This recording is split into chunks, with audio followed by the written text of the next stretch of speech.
نبی پاک صلی اللہ علیہ وسلم نے فرمایا میں اس بات کا خوف نہیں کرتا کہ میری امت کمزور ہو جائے گی، اس بات کا ڈر نہیں کہ پیسے ختم ہو جائیں گے، نہ یہ خوف ہے کہ بھوکی مرے گی۔ حضور کس بات کا خوف ہے؟ تو نبی پاک نے فرمایا خوف یہ ہے کہ ان کا یقین کمزور ہو جائے گا۔ یاد رکھیں اگر اعتبار نہ ہو تو گھر نہیں چلتا، تو اگر اللہ رسول پر یقین کامل نہ ہو تو پھر بندہ مسجد نہیں آ سکتا، پھر اس کا دین نہیں چلتا، پھر اس کے لیے مشکل ہے نماز، پھر اس کے لیے مشکل ہے راہ خدا میں خرچ کرنا۔ میرے نبی پاک نے فرمایا یوں نہ کہا کر کہ یا اللہ چاہے تو دے چاہے تو نہ دے، جب مالک سے مانگ تو کہا کر یا اللہ تجھی سے مانگنا ہے، میں لے کے اٹھوں گا، تو مجھے دے گا۔ فرمایا جتنا تیرا یقین کامل ہوگا اتنا ہی اللہ تجھے جھولی بھر کے عطا فرمائے گا۔ کمزور سا مسلمان، لڑکھڑاتا سا مسلمان دیکھتا ہوں کرتا ہوں، اور یہ بھی نہ دیکھا کریں بھائی ایمان یقین کو استقامت کے درجے پہ لیں، یہ نہ دیکھا کریں کہ وہ کیسے دے گا، وہ کسی وسیلے کا محتاج نہیں ہے، وسیلے کو پسند کرتا ہے، پر وسیلے کا محتاج وہ بغیر وسیلے کے بھی دے دیتا ہے۔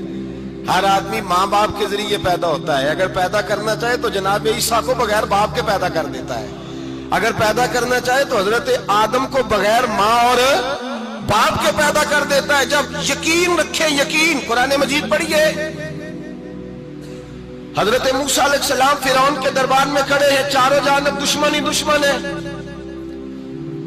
جادوگر آ گئے، انہوں نے سانپ چھوڑے، حضرت موسیٰ کے ہاتھ میں ڈنڈا تھا، حضرت موسیٰ کہتے ہیں یا اللہ کیا کروں؟ تو اللہ تعالیٰ نے فرمایا اپنا عصا پھینک دو۔ کہنا چاہیے تھا نا کہ یا اللہ ایک ہی تو شے ہے، اتنے سانپ ہے، بچانے کے لیے ڈنڈا ہے وہ پھینک دوں؟ ڈنڈا پھینکا جاتا ہے، سانپ کو دیکھ کر کے قابو کیا جاتا ہے۔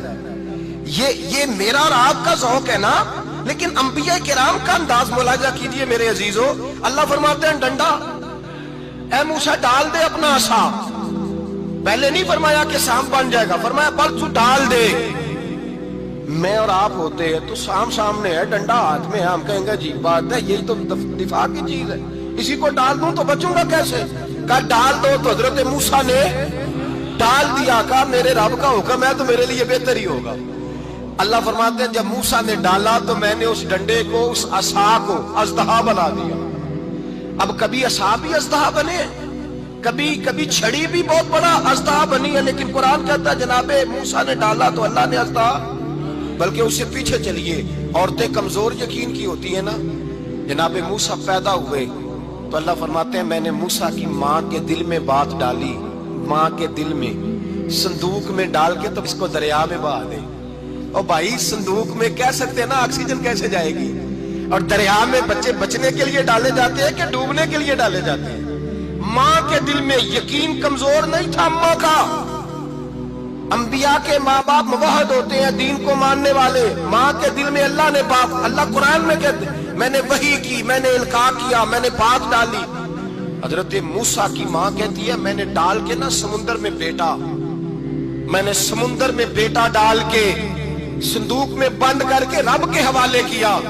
آپ فرماتے ہیں میرے مالک کا بھروسہ کیا تو پھر میرے مالک کا کام دیکھو، کمال دیکھو، میں نے دریا میں ڈالا، اللہ نے فرعون کے گھر میں میرے بیٹے کی پرورش کرا دی۔ یہ یقین کہ حضرت موسیٰ کے پاس قوم آئی، قرآن پڑھیے، کہا جناب پانی چاہیے، وَإِذِ اسْتَسْقَىٰ مُوسَىٰ لِقَوْمِهِ، موسیٰ نے اپنی قوم کے لیے پانی مانگا، ہم نے کہا فَانْفَجَرَتْ مِنْهُ اثْنَتَا عَشَرَةَ عَيْنًا، اپنا ڈنڈا پتھر پہ مارو۔ عقل والا آدمی ہوتا تو اڑ جاتا، کہتا یا اللہ پتھروں سے بھی کبھی پانی نکلا ہے؟ اضرب بعصاک الحجر، مارو پتھر پہ ڈنڈا۔ اللہ کے نبی نے منٹ نہیں لگایا، ٹھا کر کے ڈنڈا لگایا، فَانْفَجَرَتْ مِنْهُ اثْنَتَا عَشَرَةَ عَيْنًا۔ اللہ فرماتے ہیں جناب موسیٰ نے ایک عصا مارا، میں نے 12 چشمے جاری کر دیے۔ تو لے تو اللہ کرتا ہے، اللہ کہتا ہے پڑھ نماز روزی دوں گا، کہتا ہے سوچتا ہوں۔ اللہ فرماتا ہے آجا مسجد میں تیرا ہو جاؤں گا، کہتا ہے دیکھتا ہوں۔ رب فرماتا ہے تو میرے محبوب کی غلامی کر، میں تجھے محبوب بنا لوں گا۔ تو کہتا ہے تھوڑا بڑا ہو کے داڑھی رکھنی ہے، ابھی سیانا ہو کے میں ذرا سرٹیفکیٹ لے لوں ذرا حصے کے کتنے سالوں کے بعد آئے گی، پھر شروع کروں گا۔ پروگرام بنا رہا ہے، ابھی تو ارادے میں ہے۔ اللہ کے پیغمبر کا ڈنڈا، اور اس سے زیادہ آگے بات ہو گئی